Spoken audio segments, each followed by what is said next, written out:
2017 आप में से जितने युवा हैं तब आप अपने मां बाप के साथ बच्चे रहे होंगे, यानी 10 वर्ष पहले। स्वाभाविक रूप से मां बाप के ऊपर पूरी तरह आश्रित, न वर्तमान की चिंता न भविष्य की चिंता। और हर मां बाप अपने बच्चे को किसी भी अपशकुन से बचाती है, लेकिन दुर्भाग्य से 2017 के पहले तत्कालीन राज्य सरकार ही प्रदेश की सबसे बड़ी अपशकुन बन चुकी थी। युवाओं के लिए शिक्षा चौपट थी, कौशल विकास की कोई व्यवस्था नहीं थी, मॉडर्न टेक्नोलॉजी के साथ युवाओं को जोड़ने के लिए कोई भी प्रयास नहीं थे। स्कूली शिक्षा हो या कोई भी अभियान, ये सभी नदारद थे।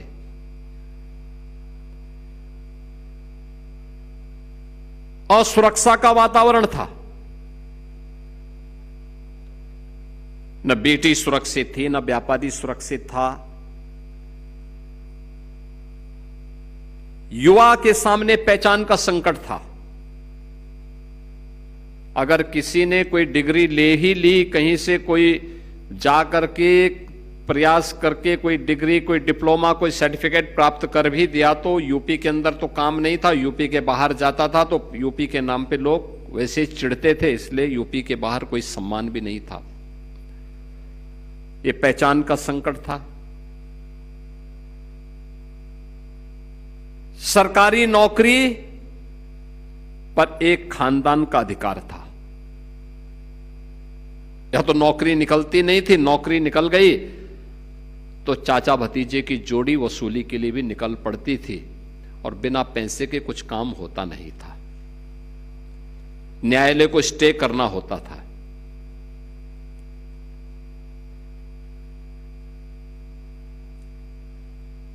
उत्तर प्रदेश धीरे धीरे करके बीमारू राज्य होता गया। यानी प्रकृति और परमात्मा के असीम कृपा का प्रदेश। याद करिए जो मैं कह रहा हूं, प्रकृति और परमात्मा का सबसे उर्वरा भूमि हमारे पास। मां गंगा, मां यमुना, मां सरयू, मां गोमती, राप्ती, नारायणी, ये सब नदियां यूपी के पास। पर्याप्त जल संसाधन दुनिया के अंदर किसी के पास नहीं। ये प्रकृति की कृपा है। और परमात्मा, अयोध्या यहां, काशी यहां, मथुरा वृंदावन यहां, नेमी सारण्य यहां, विंध्यवासिनी धाम यहां, मां पाटेश्वरी धाम, मां शाकंभरी धाम, ये सब कुछ, महाकुंभ की धरती यूपी। तो प्रकृति और परमात्मा की असीम कृपा यूपी पे। सबसे अच्छा युवा, होनहार युवा, प्रतिभाशाली युवा, सबसे अच्छा अन्नदाता किसान, तब भी यूपी बीमारू हो गया। बीमारू यूपी नहीं हुआ था, तत्कालीन सरकार की मानसिकता बीमार थी। उनके कृत्य बीमारू मानसिकता के प्रतीक थे। युवाओं के लिए नौकरी नहीं,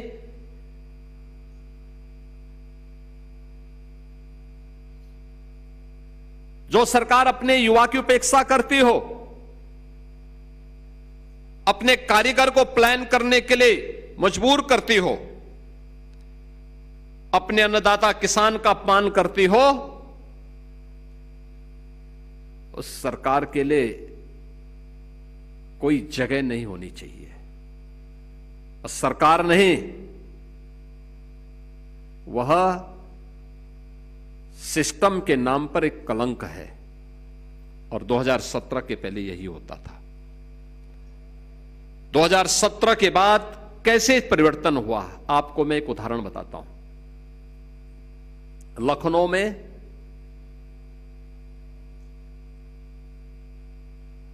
एक प्रस्ताव रक्षा मंत्रालय की ओर से हमारे पास आया कि एक मिसाइल के लिए हमें जगह चाहिए। स्वाभाविक रूप से और भी जगह से कंपटीशन था, तो एक प्रस्ताव आया डीआरडीओ से कि अगर, और आदरणीय रक्षा मंत्री जी ने भी कहा कि फ्री में लैंड मिलेगा तो अच्छा रहेगा, क्योंकि हम चाहते हैं कि लखनऊ में हो निवेश। बहुत सारे लोग विरोध कर रहे थे।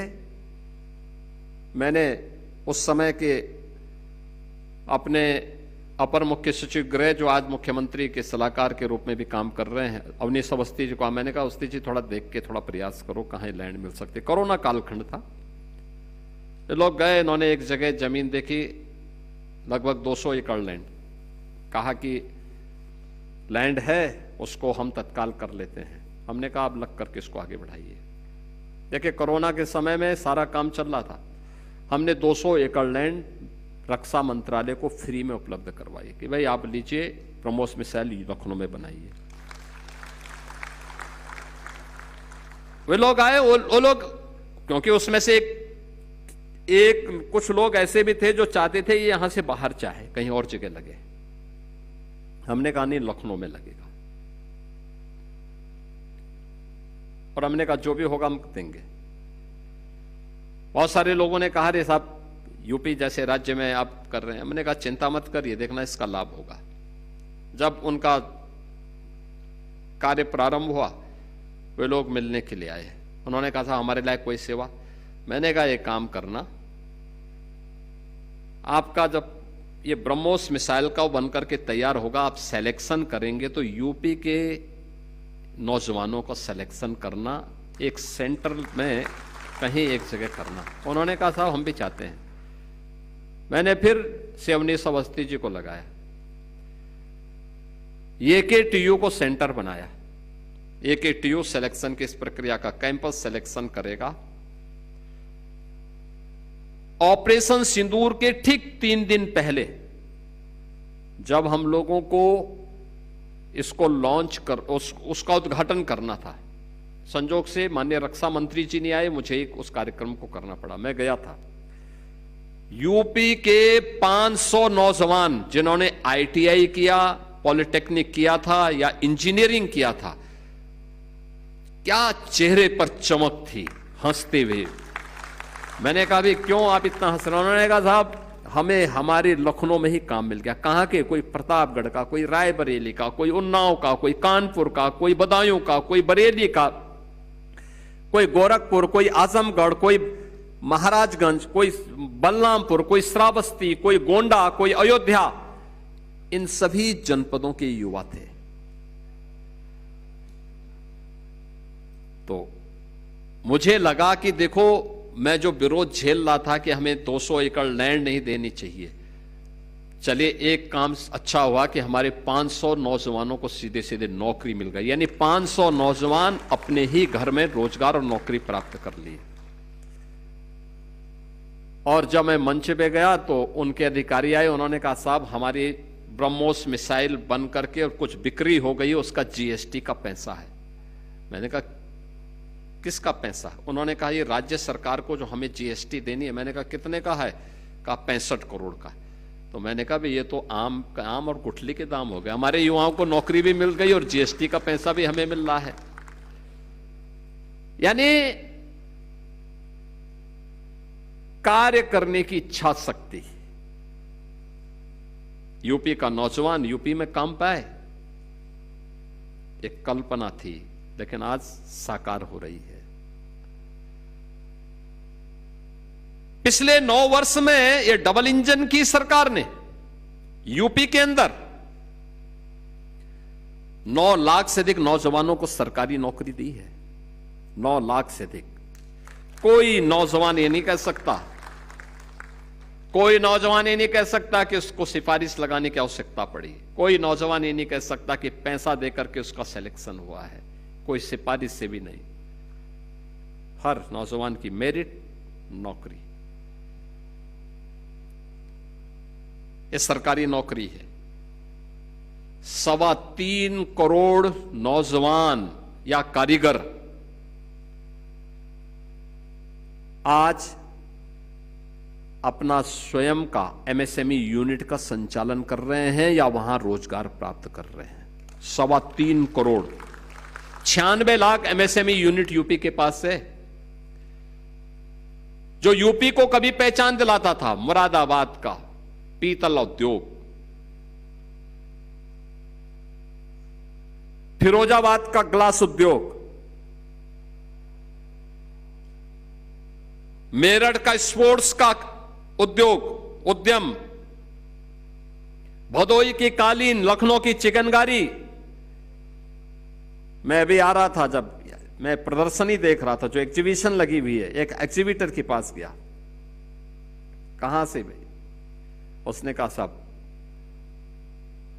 आजमगढ़ से ब्लैक पॉटरी का काम कर रहे हैं। देखो ना, ये ब्लैक पॉटरी पहले भी थी, आजमगढ़ में साड़ी पहले भी थी, पिछली सरकारों ने उसे हतोत्साहित किया। जहां आज ब्लैक पॉटरी बन रही है, जहां आज बनारसी साड़ी बनकर के आज भारत की नारी की श्रृंगार बन रही है, उसी बनारस को पिछली सरकारों ने आतंकवाद का गढ़ बना दिया था, पहचान का संकट खड़ा कर दिया था। आजमगढ़ के नाम पर तो लोग होटल और धर्मशाला में रूम भी नहीं देते थे। उस आजमगढ़ की स्थिति इन्होंने पैदा कर दी थी। प्रदेश में सुरक्षा का वातावरण पैदा हुआ, तो सुरक्षा के वातावरण से बड़े बड़े निवेश भी आए। पहले निवेश क्यों नहीं होता था? सुरक्षा नहीं थी, लैंड बैंक नहीं था। और याद रखना, बड़े निवेश के लिए आधारभूत आवश्यकता होती है एमएसएमई का, सूक्ष्म लघु मध्यम उद्यम का। ये सब नदारत थे, या तो बंद था या भाग रहा था, कारीगर प्लान कर रहा था, नौजवान आगे के भविष्य के लिए चिंतित था। दुष्परिणाम हमारे सामने होता, यूपी बीमार होता गया, बीमारू राज्यों की श्रेणी में खड़ा हो गया। देश के अंदर जिस यूपी में प्रति व्यक्ति आय देश के अंदर सर्वाधिक होती थी, उस यूपी की प्रति व्यक्ति आय देश के अंदर बॉटम में चली गई, बॉटम 3 में चली गई। और आज मैं कह सकता हूं, यूपी भारत की टॉप 3 इकोनॉमी में फिर से अपना स्थान बना दिया। अब यूपी बीमार नहीं है, यूपी आज के दिन पे देश के अंदर सबसे तेज गति के साथ बढ़ती हुई अर्थव्यवस्था है। टॉप 3 में यूपी आ गया। और मेरा मानना है, ये हमने सफलता इसलिए प्राप्त की क्योंकि युवाओं को नौकरी मिली है, युवाओं को रोजगार मिला है, युवा अपने उज्जवल भविष्य के लिए आश्वानित हुआ है। उसे विश्वास है कि डबल इंजन की यह सरकार उसके भविष्य के साथ किसी को खिलवाड़ नहीं करने देगी। और इसी के लिए प्रधानमंत्री मोदी जी के विजन को जमीनी धरातल पर उतारने के लिए कौशल विकास के इस अभियान को हम लोगों ने प्रभावी ढंग से उतारने का काम किया। आज आप देख रहे होंगे, यहां पे जो मंत्री जी कह रहे थे, आर्टिफिशियल इंटेलिजेंस का हो, रोबोटिक का हो, ड्रोन टेक्नोलॉजी का हो, स्पेस टेक्नोलॉजी का हो, 3D प्रिंटिंग का हो, ये सभी कुछ ट्रेनिंग आज यूपी के आईटीआई में भी दी जा रही है। प्लम्बरिंग से लेकर के सेमीकंडक्टर के निर्माण की ट्रेनिंग आज यूपी के स्किल डेवलपमेंट के सेंटर में दी जा रही है। यूपी के अलग अलग जनपदों में, ऐसा नहीं क्योंकि लखनऊ में, नोएडा, ग्रेटर नोएडा या फिर गाजियाबाद में, वो महोबा में भी आपको मिलेगा, चित्रकूट में भी मिलेगा, सोनभद्र में भी मिलेगा, बलिया में भी मिलेगा, बहराइच में भी मिलेगा, हर जगह मिलेगा। युवाओं के लिए एक प्लेटफॉर्म है, उनके लिए रोजगार के मेले लग रहे हैं, कैंपस सिलेक्शन की कार्रवाई और कैरियर काउंसलिंग के कार्यक्रम चलाए जा रहे हैं। और यह जरूरी नहीं कि हर नौजवान एक जैसा हो। और मैं मानता हूं बहुत सारे नौजवान को नौकरी उसकी आवश्यकता है, जैसे वो बेटी राजरानी बोल रही थी बरेली से। महत्वपूर्ण ये नहीं, याद रखना, कोई बड़ा सा बड़ा धन्ना सेठ हो या झोपड़ी में रहने वाला इंसान, रोटी केवल 2 ही खाता है। याद रखना, ज्यादा कोई नहीं खाता है। जिसके पास अपनी सीमित आवश्यकता, उसको नींद अच्छी आती है। जिसके पास चोरी का पैसा होगा, वो कायदे से सो भी नहीं पाता है। वह जो खा नहीं सकता, सो नहीं सकता, तो उसके लिए तो नरक से बदतर जीवन है। निश्चिंत होकर के देश के विकास में काम कर रहा है कोई युवा, इससे ज्यादा खुशी क्या हो सकती है। हम भी योगदान दे रहे हैं, और आपके द्वारा की जाने वाली ये सेवा, आपके द्वारा दी जाने वाली ये सेवा, या आपके द्वारा स्थापित हो रहा स्टार्टअप,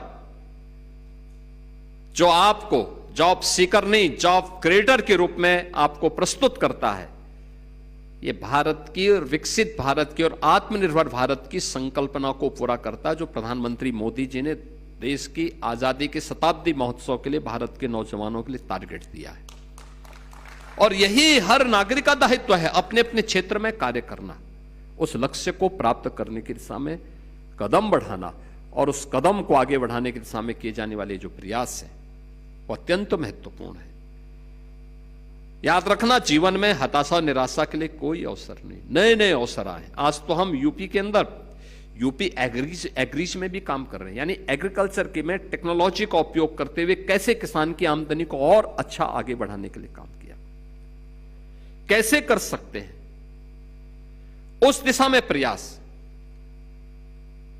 कितना आत्मविश्वास है उस बेटी में जिसने कहा कि मैं 27,000 रुपए अपने दम पे कमाती हूं, अपनी मां का उपचार भी कर रही हूं और साथ साथ घर की व्यवस्था का संचालन भी कर। यह है स्वावलंबन। मुझे लगता है वह 27,000 रुपए कई लाख रुपए पर भारी है, और भारी है। और मैंने इसीलिए कहा, मैंने कहा उसकी मां का उपचार जो भी खर्च होता है पूरा मंगाओ, हम लोग सहायता करेंगे, राज्य की सरकार की तरफ से हम लोग सहयोग करेंगे। आयुष्मान कार्ड है उनके पास, लेकिन आयुष्मान कार्ड का इस वर्ष का पूरा हो गया होगा, पैसा हम देंगे उसको, समस्या नहीं उसकी। लेकिन महत्वपूर्ण यह है कि स्वावलंबन के सामने, किसी के सामने भीख नहीं मांगना है, स्वावलंबन के साथ आगे बढ़ना है, और ये देश की सबसे बड़ी ताकत होती है। उस ताकत को आगे बढ़ाने की दिशा में जो प्रयास हो रहे हैं वो अभिनंदनीय प्रयास है, और इसलिए हताशा निराशा के लिए नहीं। याद रखना, कोई बड़ा उद्यमी जो आज बड़े उद्यमी हैं, एक समय वह भी आपके समान ही एक सामान्य नौजवान के रूप में उन्होंने अपनी कार्यक्रम को, अपने जीवन को आगे बढ़ाया, धीरे धीरे करके मेहनत करते हुए, स्टार्टअप अपना प्रारंभ करते हुए, कोई एक ऐसा काम प्रारंभ करते हुए धीरे धीरे करके उन्होंने विस्तार लिया, निर्णय लेने की सामर्थ्य विकसित की और अच्छा करने की सामर्थ्य विकसित की। आज वे बड़े उद्यमी के रूप में देश के सामने है, दुनिया के सामने है। आपके सामने भी ढेर सारे अवसर हैं, उन अवसरों का लाभ उठा करके हम सबको आगे बढ़ना चाहिए।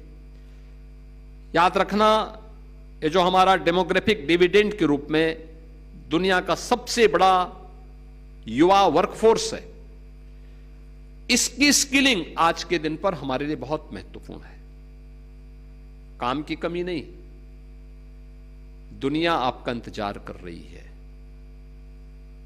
भारत के अंदर भी नहीं है काम की कमी आज के दिन पे, और दुनिया के अंदर भी नहीं है। हर जगह लोग मांग कर रहे हैं, और मैंने बार बार कहा है, हम लोग हर जिले में, मैंने विभाग को भी जिम्मेदारी दी है, मैंने कहा भी हर जिले में, और इन तीनों विभागों को मिलकर के MSME, skill development and vocational education, श्रम और सेवायोजन, इन तीनों विभागों को मिलकर के हर जिले के अंदर एक इंडस्ट्रियल एंड एम्प्लॉयमेंट जोन लौह पुरुष सरदार वल्लभ भाई पटेल के नाम पर स्थापित होना है। हमने पैसा दे रखा है, इन लोगों को तेजी के साथ उस कार्यक्रम को आगे बढ़ाना चाहिए। यह वह सेंटर होगा जो वर्ल्ड क्लास स्किलिंग का सेंटर भी होगा, और युवा की रुचि के अनुसार कोई युवा आया वो 8वीं पास है, 10वीं पास है या ITI का सर्टिफिकेट लिया है, नौकरी चाहता है, किस फील्ड में जाना चाहता है, उसकी स्किलिंग होगी, उसको तत्काल वहां जॉब उपलब्ध करवाने की जिम्मेदारी ली जाएगी। वो चाहता है कि मैं अपने देश के साथ ही दुनिया में भी जाऊं। वह जापान जाना चाहता है, जापानी भाषा की जानकारी उसको उसी स्किलिंग के दौरान, और फिर जापान ले जाने की व्यवस्था। हमारे पास मैपिंग रहेगी, ग्लोबल मैपिंग करते हुए, राष्ट्रीय स्तर पर भी मार्केट की मैपिंग करते हुए हमारे पास पूरे होने चाहिए, कहां कहां पे कितने अवसर है, उसी हिसाब से हम कार्य करेंगे। अब जैसे हम लोग बोलते हैं कि साहब प्लम्बरिंग में एक अवसर है, हर घर नल की योजना हो या PNG की स्कीम, हर घर तक पहुंचाने का काम हो रहा है। नौजवान उसमें जा सकते हैं, ढेर सारे अवसर उसमें मिल सकते हैं। दुनिया इलेक्ट्रॉनिक के इसमें जी रही है, डिजिटल इंडिया के इस युग में जा रही है, इसमें ढेर सारे अवसर हैं। हमें अपने युवाओं को उसके योग्य, उसके अनुरूप तैयार करना होगा, और उस तैयारी के लिए जो प्रयास प्रारंभ हुए हैं, इसको और गति देने की आवश्यकता है। साथ साथ विभागीय समन्वय को और मजबूत करने की आवश्यकता है। तीनों विभाग मिलकर के, श्रम और सेवायोजन, MSME और व्यावसायिक एवं कौशल विकास विभाग, ये सभी मिलकर के एक साथ काम करेंगे तो यह गति कई गुना आगे बढ़ सकती है, कई तेज गति से आगे बढ़ सकती है। इस गति को हम आगे बढ़ाते हुए कार्य करेंगे तो यूपी की जो ये युवा वर्कफोर्स है, या यूपी की अर्थव्यवस्था को $1 ट्रिलियन की इकोनॉमी जो हम लोगों ने 29-30 का टारगेट दिया है, ये हम इन युवाओं के बल पर इसको पूरा करने में सफल होंगे। मैं एक बार फिर से आप सभी युवाओं को विश्व कौशल दिवस के अवसर पर हृदय से बधाई देता हूं, अपनी शुभकामनाएं देता हूं, और विश्वास करता हूं जो सक्सेस स्टोरी यहां पे कुछ नौजवानों ने यहां पर मेरे सामने प्रस्तुत किया, बहुत सारे युवा उस सक्सेस स्टोरी को बताने के लिए यहां तैयार थे। समय की बाध्यता आपकी भी मेरी भी, कुछ लोगों को मंच पे बुला के सम्मान भी दिया गया। मेरा मानना है इसको और गति इसमें बढ़ा देने की आवश्यकता है, इसके बेहतरीन परिणाम आएंगे, और जितना स्किलफुल नौजवान होगा उतना ही देश की इकोनॉमी तीव्र गति से आगे बढ़ेगी, प्रदेश की इकोनॉमी तीव्र गति से आगे बढ़ेगी। आप सबके प्रति मेरी मंगलमय शुभकामनाएं हैं। धन्यवाद। जय हिंद।